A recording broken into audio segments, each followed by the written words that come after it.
Buenas tardes, bienvenidos a Revista Pediátrica, como cada sábado con un programa con contenido importante para la salud de tus hijos. Así que quédense con nosotros que en breve continuamos con mucho más, pero antes veamos los hechos que fueron noticias en el mundo de la salud en unos minutos. Continuamos.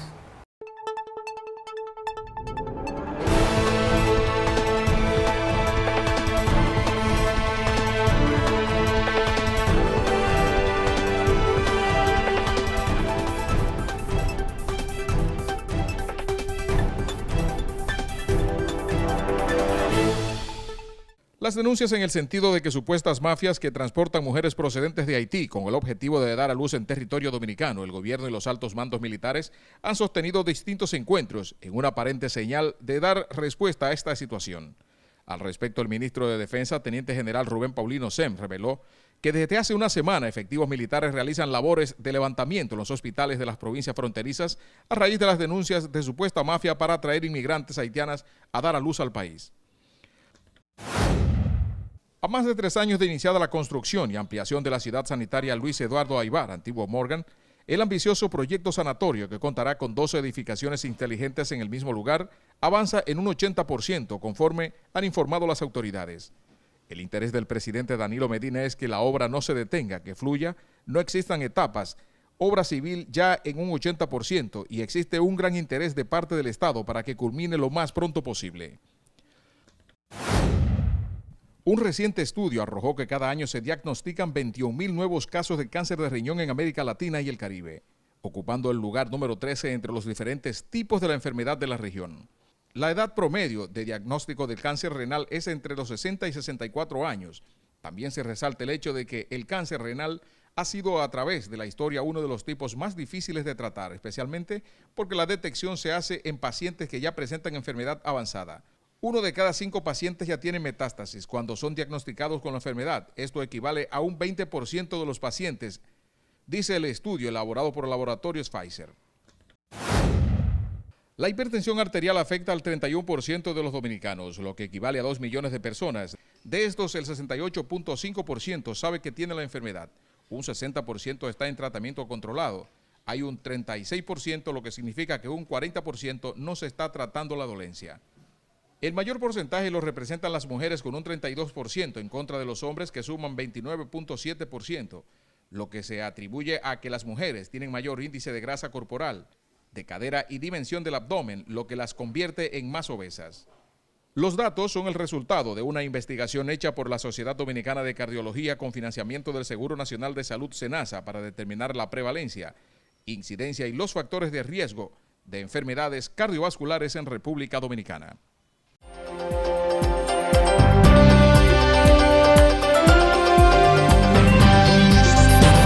En esta temporada de intenso calor, es importante hidratar a los niños con jugos naturales y agua, evitando siempre las bebidas artificiales por su alto contenido de azúcares y aditivos que no son favorables para una dieta saludable. Fomenta en tus hijos una alimentación sana y le enseñarás un hábito saludable para toda la vida.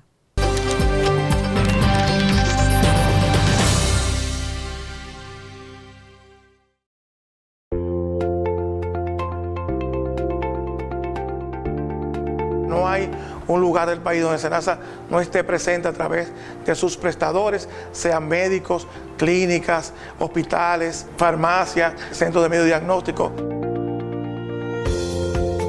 Más de 1 millón de dominicanos y dominicanas han sido incorporados al régimen subsidiado. La protección social se ha expresado por la voluntad política del gobierno dominicano, que ha dotado a SENASA de más de 27,000 millones de pesos.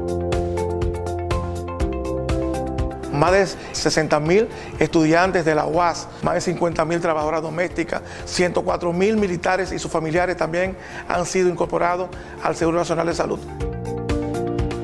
Hemos pasado en estos años de ser el tercer país de más baja cobertura en América Latina en este tipo de protección social a ser el 4º país con más personas afiliadas a la Seguridad Social. 70% de los dominicanos cuentan hoy con un seguro de salud y obviamente eso ha sido un logro de política social del actual gobierno dominicano.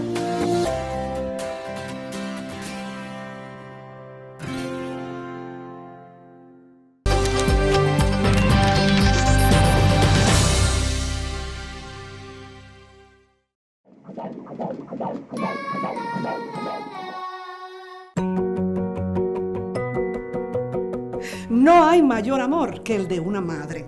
Cuidarnos del virus del Zika es nuestra responsabilidad. Este es un virus nuevo transmitido por el mismo mosquito del dengue y la chikungunya y puede causar microcefalia u otras malformaciones en los bebés durante los primeros 3 meses del embarazo.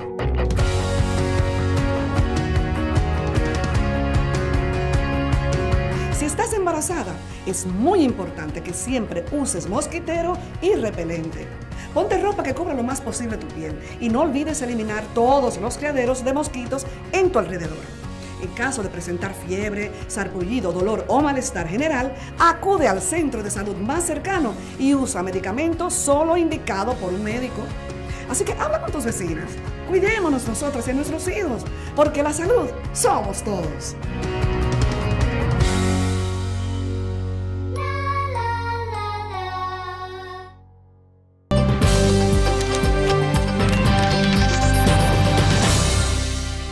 Continuamos con el desarrollo de Revista Pediátrica. Hoy en nuestro segmento de salud bucal tenemos la importante participación de la doctora Xiomara Hilario, quien es odontóloga cirujana maxilofacial y nos hablará sobre la importancia del cuidado y la prevención de la salud de los niños. Buenas tardes, doctora Hilario, bienvenida. Gracias por estar con nosotros en Revista Pediátrica. Gracias a ustedes por la invitación, es un placer para mí. Doctora, ¿por qué es tan importante mantener pues una higiene, una salud oral adecuada en los niños? Es importante porque la cavidad oral es la principal ventana del cuerpo humano y a través de tener infección en la boca, caries, no podemos enfermar ya sea el corazón, el cerebro, el estómago, y entonces es importante empezar el cuidado en los niños para tener adultos sanos. Vamos a hablar directamente de la limpieza de los dientes. Hay personas que empiezan desde antes del bebé tener los dientes. ¿A qué edad se debe empezar a higienizar la boca del niño? Lo moderno es que empezar a educar a la madre desde que esté embarazada, para que se instruya, para que ella tenga hábitos de higiene saludable y alimenticios también, para ella poder enseñarle a su bebé, porque nadie da de lo que no tiene. Entonces, al bebé ya, desde el nacimiento, la madre debe de empezar a limpiar al bebé. ¿Cómo se limpia? Con el dedo índice, con un trapito limpio, con unas gasitas o con dedales especiales, toda la cavidad bucal del niño y la lengua también. Aunque no tenga dientes. Aunque no tenga dientes. Con relación al uso de la pasta dental, ¿cuándo empezar a usarla y cuál es la cantidad necesaria para realizar un correcto cepillado en el niño? De inmediatamente empieza a salir el primer diente de leche, ya se puede utilizar la pasta dental y su cepillito, que deben de ser adecuados a la edad de cada niño. ¿Por qué debe ser específicamente un cepillo? ¿No es el mismo cepillo desde que tiene los primeros dientes? No, por la anatomía, por la forma de la cavidad oral que va creciendo, ¿verdad? Primero es más pequeñita, debemos utilizar cepillos suaves y más pequeños. Y una pasta dental con flúor de 1000 partes por millón. Y la proporción de pasta dental que se le echa al cepillo debe ser de los 0 a los 2 años, como si fuera la cantidad como comparada con un granito de arroz sin sancochar, o sea, crudo. Y ya a partir de los 4 años, pues puede ser la pasta dental del tamaño de una lenteja. Siempre buscar pasta dental para los niños que contengan flúor. ¿Por qué es importante el uso del flúor, doctora? Bueno, porque el flúor hace fuerte a los dientes y evita que los dientes tengan caries. Es importante también que las madres no dejen al bebé durmiendo con los biberones, porque el azúcar que contiene la leche y los alimentos que tengan azúcar hacen caries del biberón. Entonces, si el niño se duerme con el biberón en la boca, hay que pasarle un trapito para quitarle esa cantidad de microorganismos. Doctora, con relación a la alimentación, ¿es correcto dar el biberón durante las noches y dejarlo para que el niño se duerma? Doctora. No, ese hábito hay que eliminarlo, porque eso hace que el bebé tenga caries. ¿Por qué? Porque para prevenir la caries debemos disminuir la ingesta de azúcar y además utilizar flúor. O sea, que desde que el niño nace, desde que el niño tiene su primer dientecito, se debe llevar a la consulta del odontólogo, que es importante.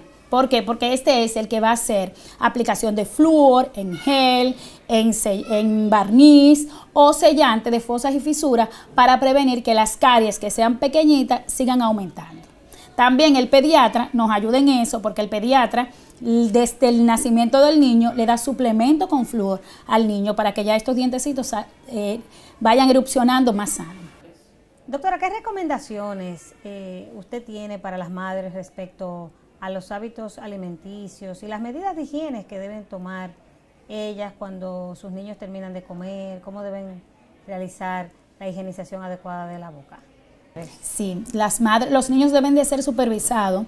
De los niños de 0, desde que tengan su primer dientecito hasta los 4 años, debe de ser cepillado por sus padres o por sus cuidadores. Y después deben de ser supervisados hasta los 8 años de edad, según la Asociación Latinoamericana de Odontopediatría. Hasta los 8 años de edad, los niños deben ser supervisados en el cepillado 3 veces al día y después de cada comida. Si le dan un dulcito, pues entonces usted le dice, vamos a cepillarnos, porque tampoco es que le quiten el dulce, ¿verdad? Porque son niños.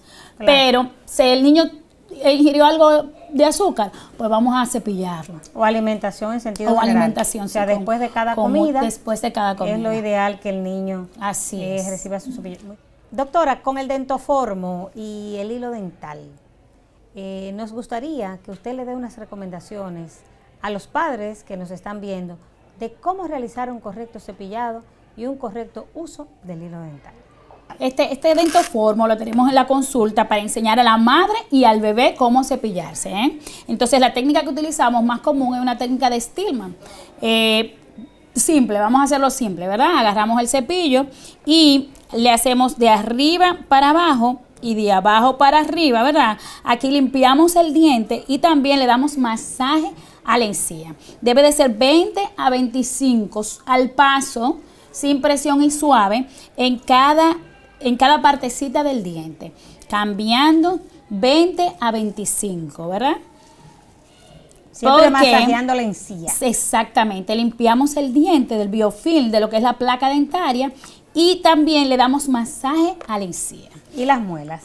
Las muelas de forma circular, y también es importante por la parte de adentro, porque aquí en el cielo de la boca y en la lengua se queda microbio, y eso es una de las razones de las que hay caries y enfermedad periodontal y halitosis, mal aliento y todo eso. Entonces hay que cepillar los dientes, las encías, la parte oclusal, por dentro de la lengua, el cielo de la boca y la lengua también, para eliminar todos los microorganismos, para tener una boca sana, un cuerpo sano y una mejor sociedad.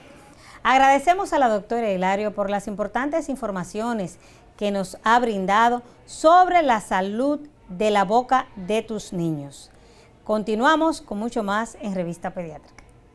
I can see how you feel a little bit different than the other ones. I can feel how you see a little bit different from the rest of the world.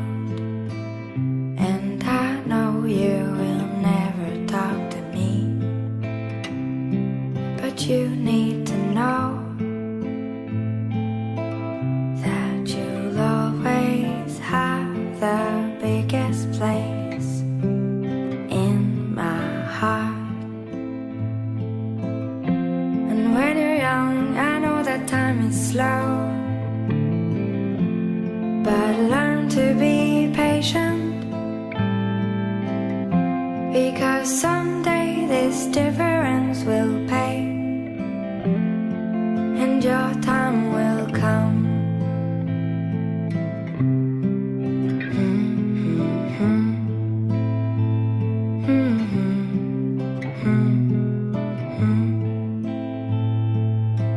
And I can see how you feel a little bit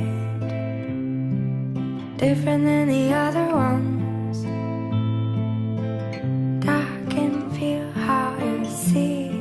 A little bit different from the rest of the world. And when you're young, I know that time is but learn to be patient, because someday this difference will pay, and your time will come.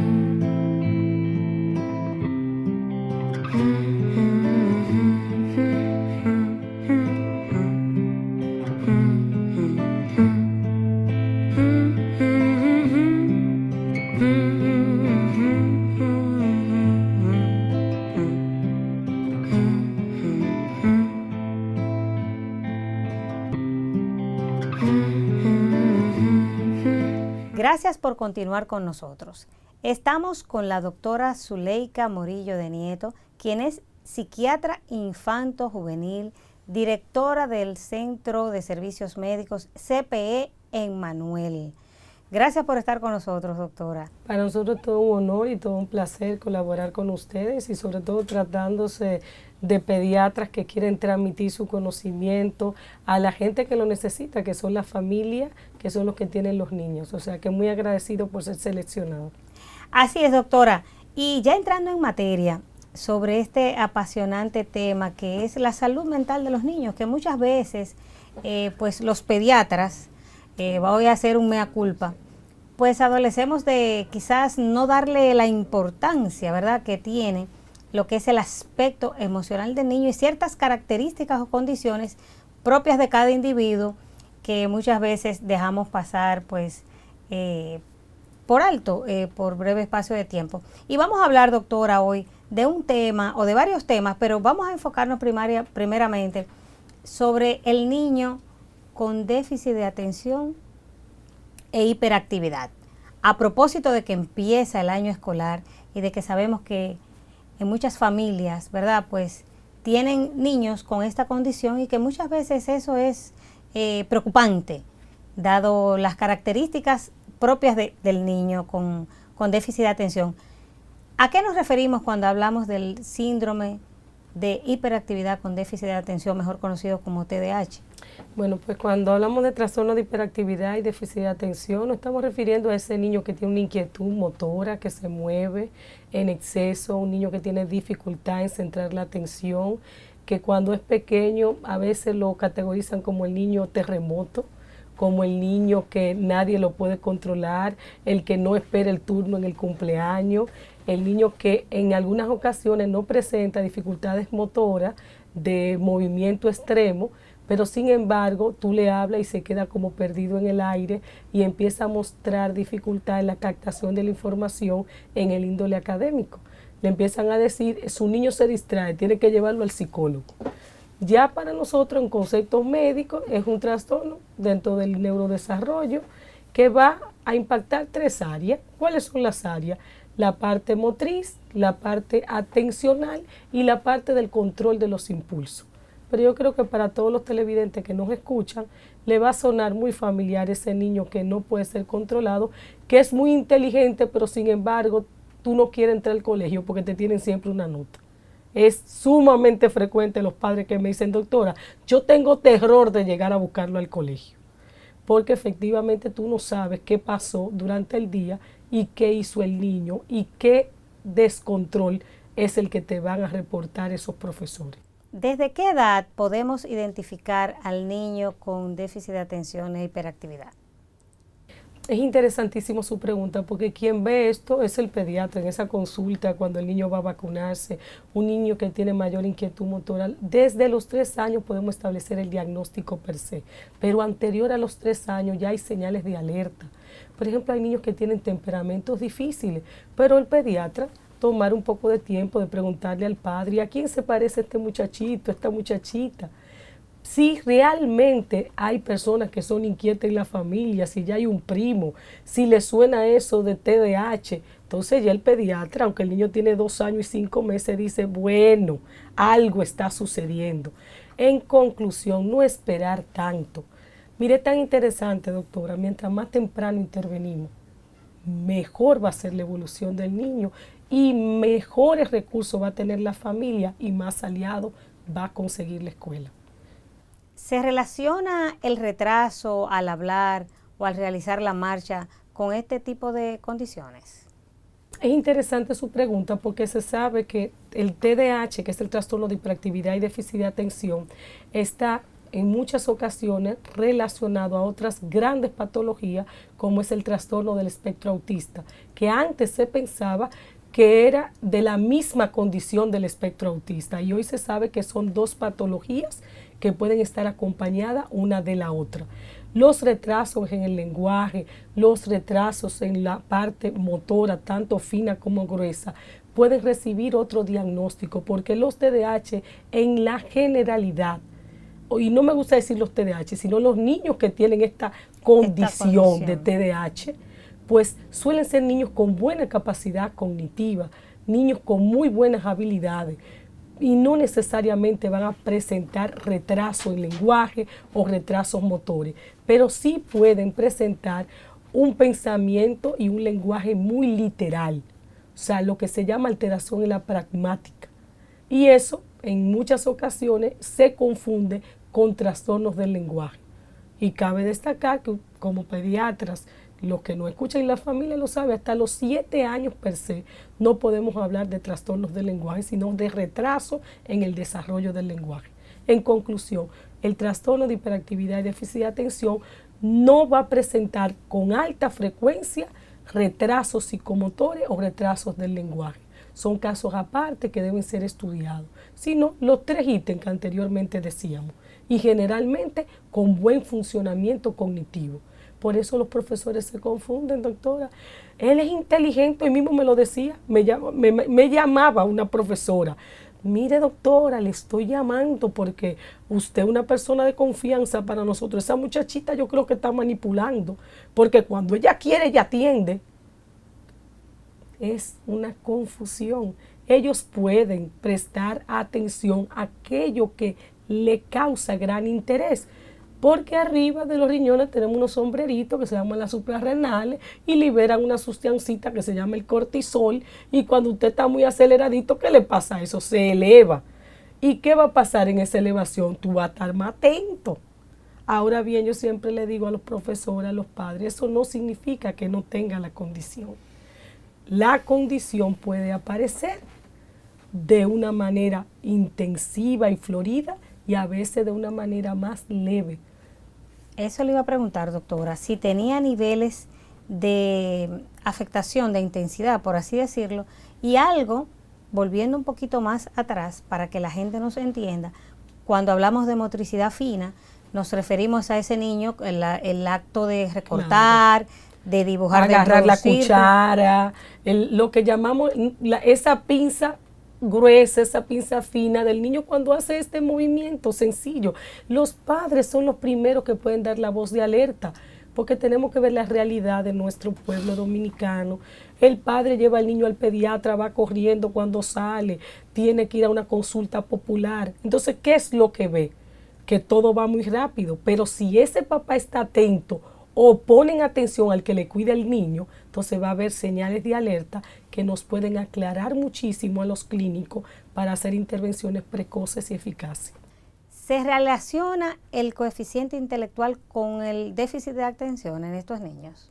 No, definitivamente, doctora, era lo que comentaba, ¿no? En su gran mayoría, los niños que tienen esta condición van a tener un buen rendimiento académico por su capacidad cognitiva. ¿Dónde se le limita? Por su dificultad de control de impulso, que le va a dificultar muchas veces la socialización, porque en un grupo ellos son los que quieren mandar, ellos no quieren esperar, entonces es el niño que todo lo descontrola, la que la profesora no lo quiere en el curso. Tengo uno que él me encanta, porque él sale, ¿y por qué? Ay, porque estaba aburrido y me fui. Hay una literatura lindísima que me han enviado el día de hoy, unos profesores muy queridos que están retirados y se dedican a escribir, que dice que a veces es bueno que el niño pueda aburrirse, pero ¿qué sucede? Este niño con esta condición siempre, en muchas ocasiones, se siente aburrido porque tiene que estar cambiando. No tiene compás de espera. Vuelvo y reitero, doctora, la mayoría de los niños con déficit de atención tienen un buen IQ, tienen un buen CI, una buena capacidad cognitiva. Lo que se le afecta es la atención y el control de la impulsividad, y por eso su rendimiento se ve afectado en la escuela, no porque le falte la capacidad.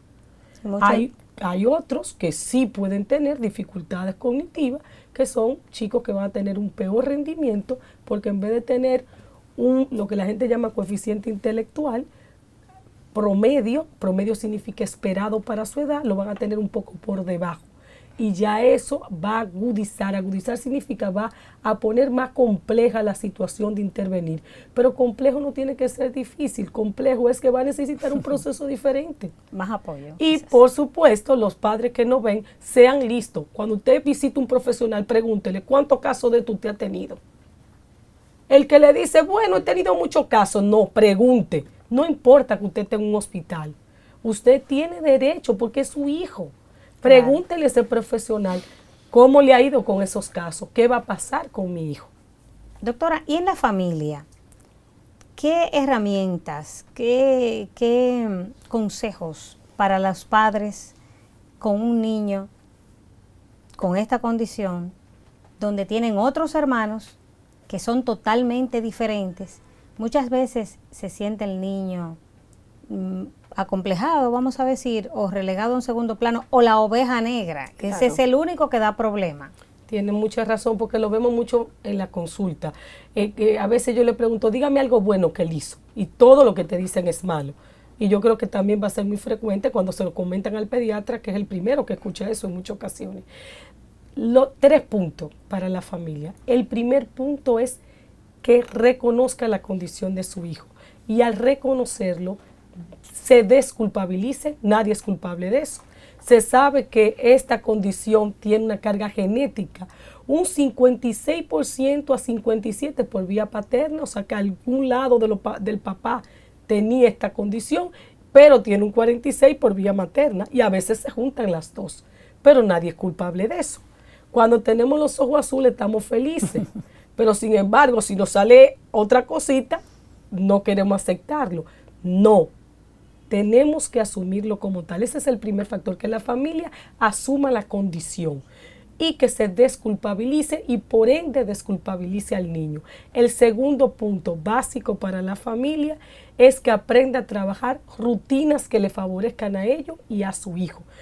¿Cómo? Son niños que necesitan esquemas para estructurarse, porque la misma hiperactividad, que significa movimiento extremo, el mismo descontrol, va a necesitar rutina.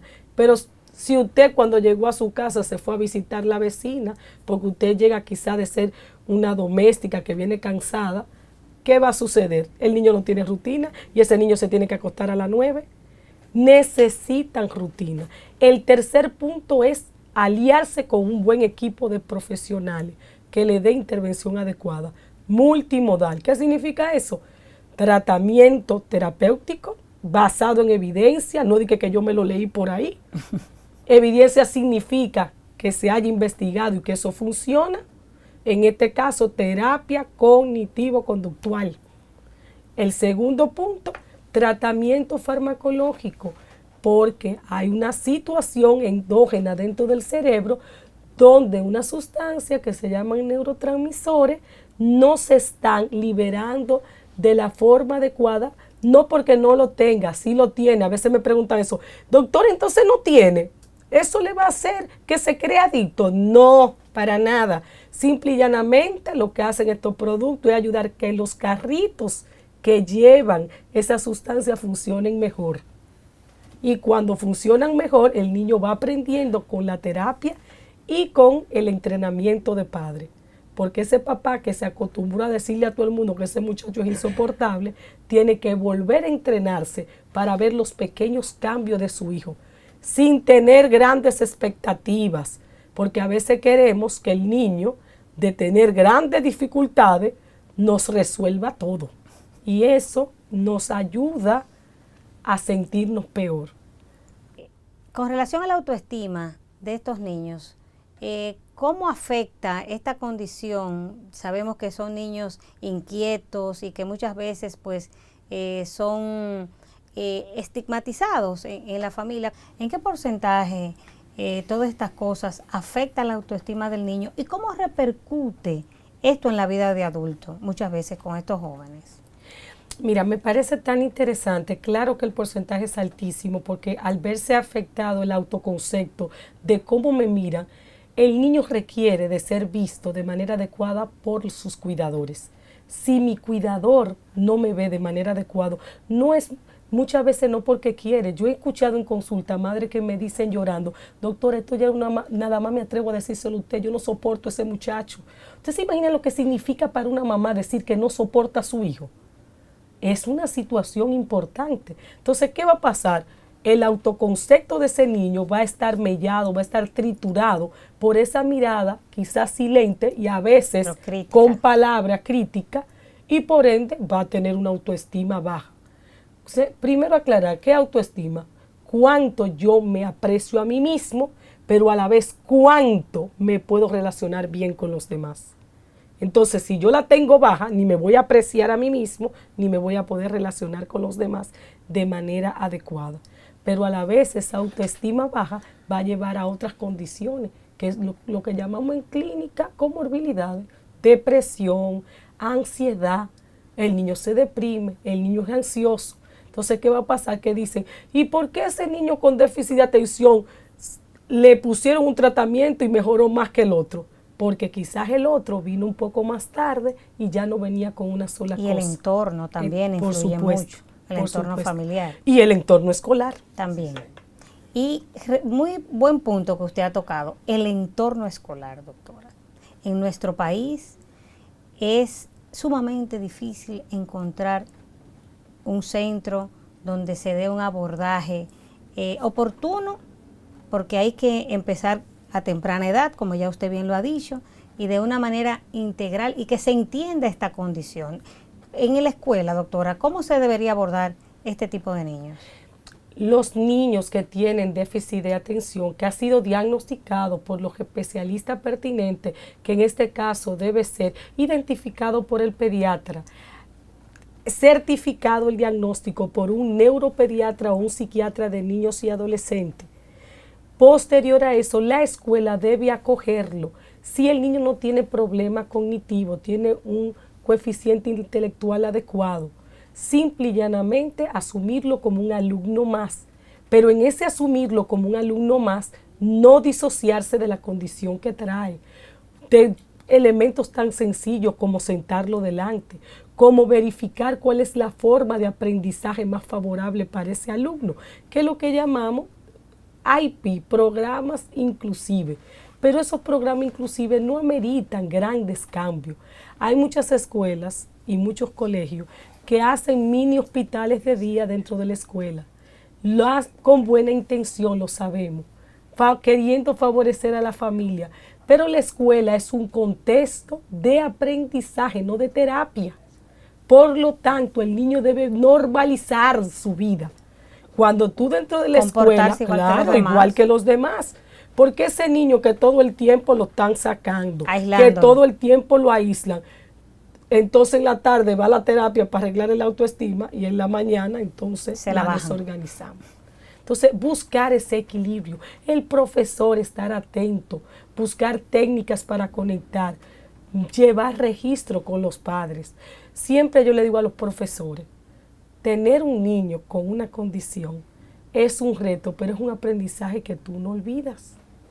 Porque cuando tú no olvidas, entonces tú eres capaz de recrearte. Y la creatividad es un elemento que debe tener cualquier buen profesor. Eso es muy importante, eso que usted ha dicho, porque realmente muchas veces, como bien usted dice, quieren en las escuelas pues abordar esa parte y realmente quizás no tienen las herramientas ni el conocimiento para dar un abordaje idóneo en este tipo de situación del niño. Doctora, y hemos hablado del diagnóstico.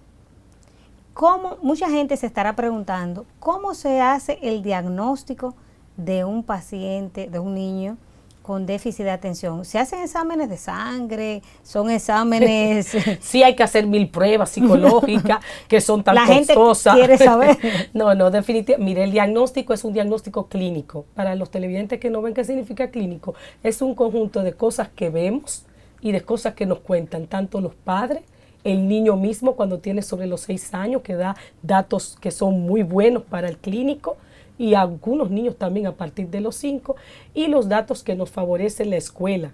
O sea, cuando nosotros juntamos toda esa herramienta, podemos establecer el diagnóstico basado en unos manuales. En República Dominicana usamos, según nuestro ministerio, el CIE-10 y el DSM-5, que es el Manual Diagnóstico para Condiciones Mentales. Ah, claro, no son trastornados mentales los TDAH, para nada, es una condición. Y si tenemos luz eléctrica, es porque hubo un individuo, que se lo dejo de tarea a los televidentes, que inventó eso y tenía TDAH, como muchas grandes personalidades de la historia. Entonces, el diagnóstico es clínico. Sí se requiere, que es importante, establecer que no tenga otra cosa el niño. Y por eso se mandan a hacer pruebas médicas complementarias. Yo espero que algunos de los pediatras que yo le doy clase me estén viendo, porque ellos ya se la saben cuáles son. Tenemos que hacerle pruebas de tiroides, pruebas de plomo, pruebas que nos ayudan a descartar otras condiciones que pueden... Para estar seguros. Claro, pueden parecerse.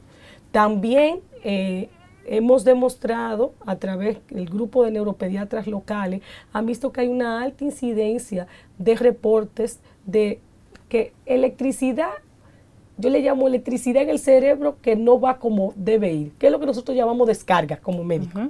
Entonces, por eso, en el protocolo nacional hemos incluido que se le manda a hacer un electroencefalograma control. Pero lo más importante, ya cuando se ha establecido el diagnóstico, es el EKG, el electrocardiograma. Entonces, esto que yo le he dicho es el protocolo que debe saber todo médico. O sea, que los televidentes que escuchan, si no le han mandado y de primera le mandan la pastilla al muchachito, usted le diga al médico, complétemelo. Porque si no lo completa, puede, sin darse cuenta, faltar elementos que son básicos para garantizar la salud de su hijo. ¿Por qué es importante el electrocardiograma en estos niños, doctora? Porque vamos a seleccionar para ayudar al niño la parte farmacológica que en muchas ocasiones va a alterar muchos de los elementos del electrocardiograma. O sea, esas cositas para la actividad del corazón que dan, yo le digo a la gente unos dibujitos que son los que nosotros leemos, entonces se llaman ondas. Entonces esas ondas pueden verse alteradas y por eso se manda a hacer. Doctora, ¿qué importancia tienen las pruebas psicométricas en estos niños y en qué consisten esas pruebas psicométricas? Pero esto lo vamos a escuchar después de regresar de esta breve pausa. Quédense con nosotros.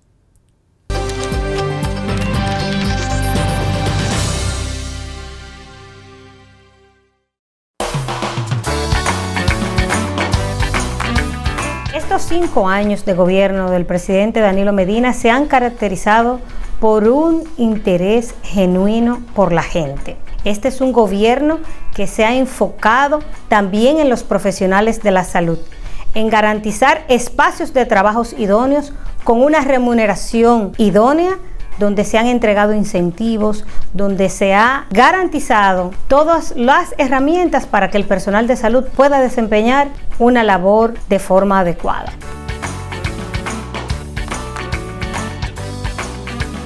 En estos años, el Hospital Pediátrico Dr. Hugo Mendoza ha atendido 950,000 niños. Atendemos además diariamente en el área de emergencia un promedio de 200 niños y en el área de consulta entre 600 a 700 niños diariamente. Este es un hospital que cuenta con 4 niveles, con 166 camas, con 5 quirófanos, 4 en el tercer nivel, 1 en el área de emergencia, con una unidad de videoendoscopía pediátrica, la más moderna del país y del área del Caribe. Tenemos el servicio de neurocirugía, de ortopedia, neurología, endocrinología, hemato-oncología. En fin, resolvemos todos los problemas de salud de los niños de nuestro país. Todo esto se traduce en calidad de la atención para toda la población, haciendo énfasis en la población más vulnerable, que es la que más lo necesita.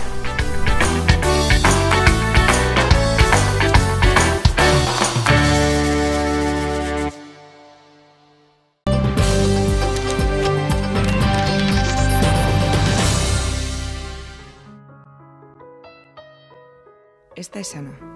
Tiene 11 años y tiene TDAH. Para ella vivir día a día con este trastorno es complicado. Hay personas que no la entienden y se siente incomprendida. A veces piensa que todo podría ser mejor si la gente se pusiese en su lugar. Si tú tuvieses TDAH, ¿qué te gustaría? Que la gente no me tratase como si fuera rara. Que tuviese las mismas oportunidades que los demás. Que la gente entendiese lo que es vivir con TDAH. Que me dijesen lo que hago bien. Que los niños del cole me invitasen a su cumpleaños. Que mis compañeros no me diesen de lado. Que no me eligiesen el último para formar el equipo. Que mi madre tuviese paciencia para explicarme las cosas. Que mi hermana fuese mi amiga en vez de chivarse todo el rato. Que mi padre pasase más tiempo conmigo. Que mi profe me ayudase más y me castigase menos. Que me dejasen tiempo libre para hacer lo que me gusta. El TDAH es una realidad que afecta a la vida de muchos niños, adolescentes y adultos y a la de sus familias. Comprenderlo y ayudarles es una tarea de todos. Ponte en su lugar. Gracias por continuar con nosotros. Doctora, ¿en qué consisten las pruebas psicométricas y qué importancia tienen estas para el diagnóstico del niño con déficit de atención? Claro, bueno, pues la prueba psicométrica, también conocida como test psicológicos, como pruebas psicológicas, son pruebas que se han diseñado para determinar elementos específicos de la personalidad, de la conducta, del ámbito atencional de los niños y de los adolescentes con déficit de atención e hiperactividad. Las pruebas que nos funcionan y que nos colaboran no solo para certificar el diagnóstico, verificar, sino también para elaborar intervenciones que sean más específicas. Yo uso una frase: para hablar no se le paga a la gente, sino para hacer clínica basada en evidencia. Y estas pruebas son las que nos permiten tener especificaciones de las áreas de cada niño, porque podemos tener 3 hermanitos trillizos con el mismo diagnóstico, pero los 3 van a funcionar de manera diferente y gracias a estas pruebas podemos especificar la intervención. Pruebas que se usan en el déficit de atención, que son screening. Screening significa cuestionario. Tenemos las escalas de Conners para padres, Conners para maestros. Tenemos también escalas como el VAS que nos permiten ver control de impulso, desenvolvimiento conductual. Se le iba a preguntar, Tenemos también pruebas como muy utilizada, mandarle a medir la capacidad cognitiva con las escalas de Wechsler, que van a tener diferentes, si es para niños menores de 5 años, niños mayores de 17 años y 9 meses. Esas nos permiten ver cuál es la capacidad que tiene para la hora de diseñar la intervención, ser más específico, pero el diagnóstico, vuelvo y reitero, no amerita estas pruebas.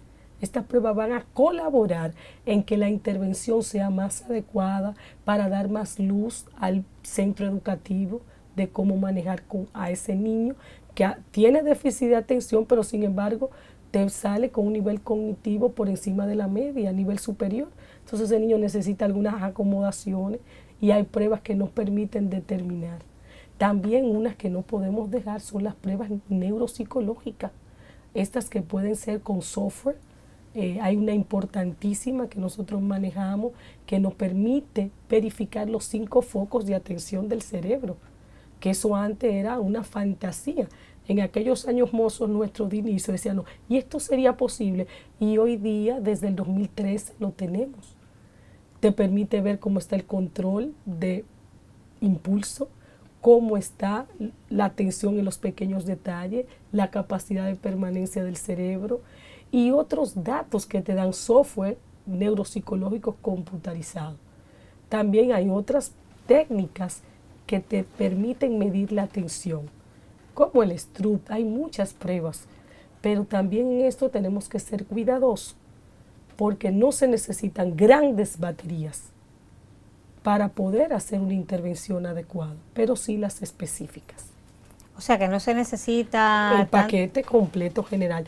Hay lugares, por ejemplo, este servicio donde nosotros trabajamos, somos un servicio ya de tercer nivel, más especializado. Tenemos una unidad de disturbios comportamentales y la estrella es el déficit de atención. Entonces nosotros vamos a usar toda la batería porque los pacientes que recibimos nos lo van a derivar personas que necesitan afinar diagnóstico o quieren ir más a lo seguro.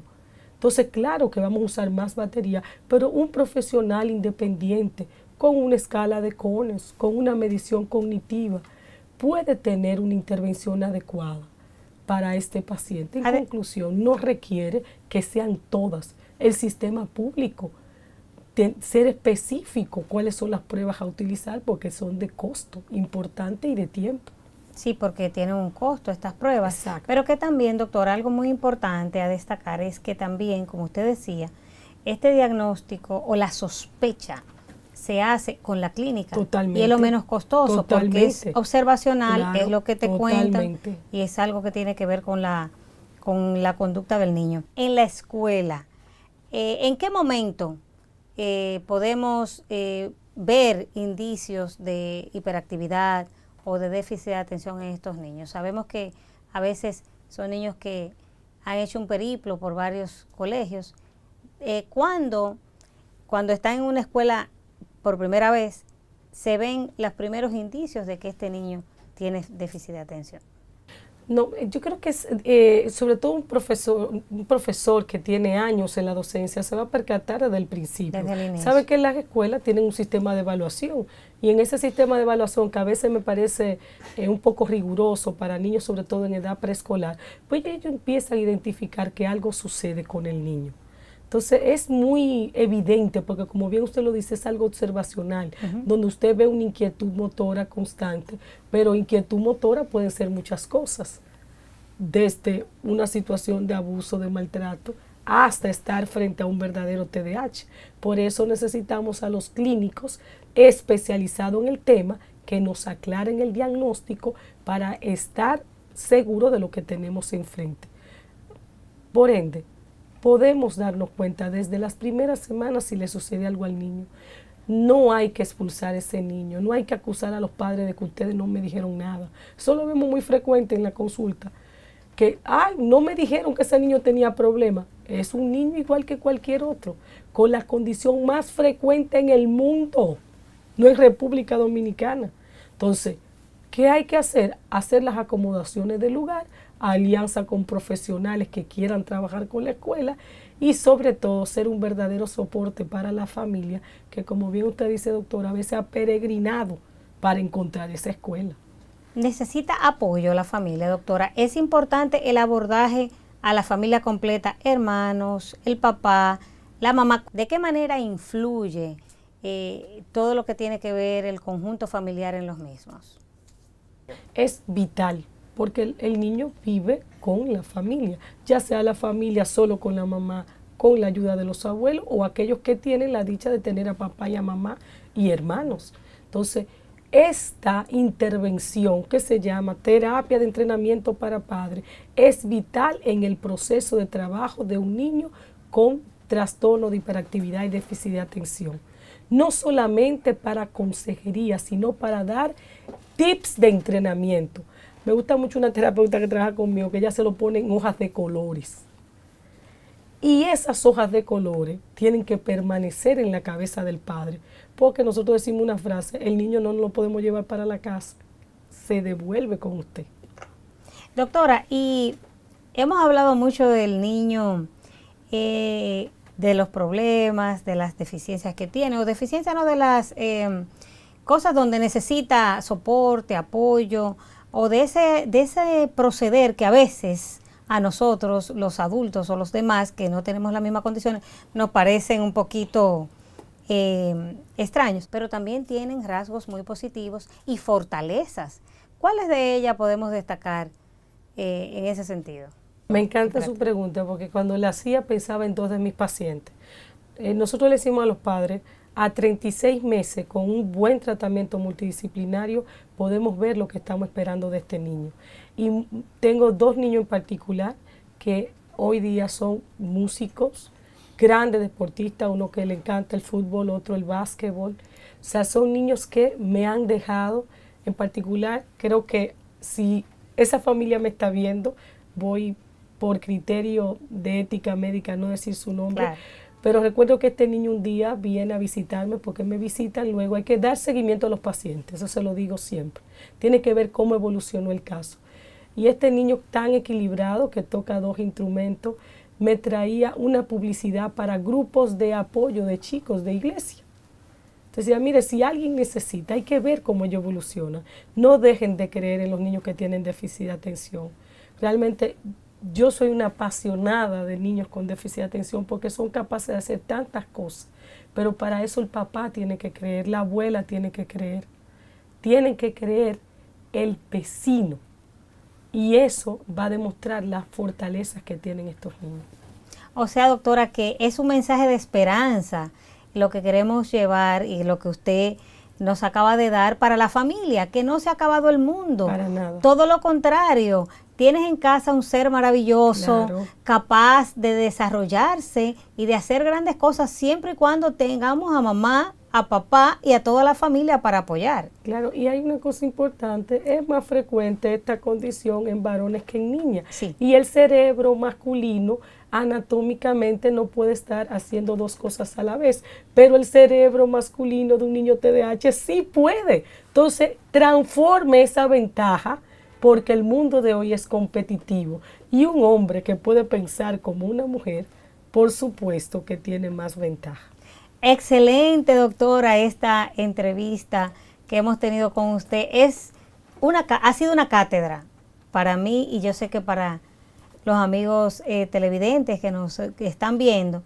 Escuchar todo este mensaje de esperanza para tantas familias con niños con esta condición. Y yo le decía, y quiero acotar antes de concluir, que sabemos de grandes deportistas del mundo, grandes artistas, claro, que tienen esta condición y son hombres y mujeres exitosos, de bien y que viven una vida plena y una vida pues feliz, que eso es lo más importante. Entonces, doctora, ya para despedirnos finalmente, que usted le dé un mensajito en pocas palabras a estas familias para que sepan ¿cuáles tips, así ya recomendaciones finales, usted le da a esos padres? No se queden con que tienen un niño inquieto, no se queden con que tienen un niño terremoto insoportable. Busquen la ayuda adecuada, pero cuando la encuentren, trabajen incesantemente para que ese niño sea como lo que usted mencionaba. Quizá no sea el deportista más famoso, pero sí el hijo más feliz y el hijo que llene de mayor satisfacción porque usted trabajó con él. Bueno, señores, y de esta manera llegamos al final de esta interesantísima entrevista con la doctora Zuleika Morillo, con este tema tan apasionante y tan interesante para todos ustedes. Como han podido ver a lo largo de la entrevista, tenemos la información de contacto con la doctora Morillo. La cita es el próximo sábado de 4 a 5 de la tarde en esta RNN Canal 27. Que pasen todos un feliz fin de semana.